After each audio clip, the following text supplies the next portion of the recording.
அண்மை செய்தியை பார்த்து வருகிறோம். சென்னை சிந்தாதிரிப்பேட்டையில் மனநலம் குன்றிய கல்லூரி மாணவியை 10க்கும் மேற்பட்டோர் தொடர் பாலியல் வன்கொடுமைக்கு ஆளாக்கியதாக வரும் செய்தி கண்டு அதிர்ச்சி அடைந்ததாக அதிமுக பொதுச் செயலாளர் எடப்பாடி பழனிசாமி தனது எக்ஸ் தளத்தில் பதிவிட்டிருக்கிறார். அது குறித்தான அண்மை செய்தியை பார்த்து வருகிறோம். இது குறித்த கூடுதல் விவரங்களோடு இணைகிறார் எமது செய்தியாளர் லதா. லதா, வணக்கம். அதிமுக பொதுச் செயலாளர் எடப்பாடி பழனிசாமி தன்னுடைய எக்ஸ் தளத்தில் இது குறித்து என்னவெல்லாம் சொல்லியிருக்கிறார்? வணக்கம்.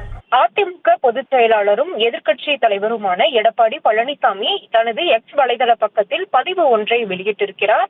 அந்த வகையில சென்னை சிந்தாதிரிப்பேட்டையில் மனநலம் குன்றிய கல்லூரி மாணவியை 10க்கும் மேற்பட்டோர் தொடர் பாலியல் வன்கொடுமைக்கு ஆளாக்கியதாக வரும் செய்தி அதிர்ச்சி அளிக்கிறது என்றும், இது குறித்து பாதிக்கப்பட்ட பெண்ணின் தந்தை ஏற்கனவே காவல் நிலையத்தில் புகார் அளித்த நிலையில் திமுக அரசின் காவல்துறை வழக்கம் போல மிகவும் அலட்சிய போக்குடன் செயல்பட்டு புகார் அளித்தவர்கள் அலக்களிக்கப்பட்டதால் இந்த குற்றம் தொடர்ந்து நடைபெற்றதாக தகவல்கள் வெளிவருகின்றன என்றும் அந்த பதிவில் தெரிவித்திருக்கிறார்.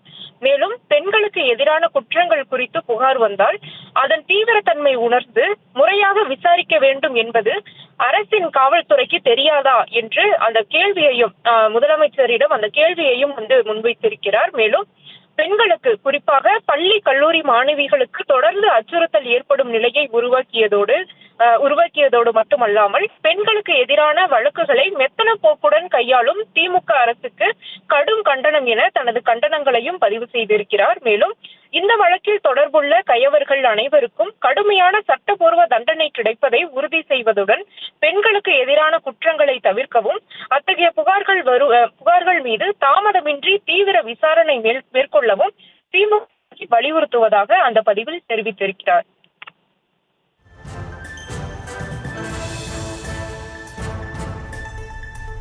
விவரங்களுக்கு நன்றி லதா.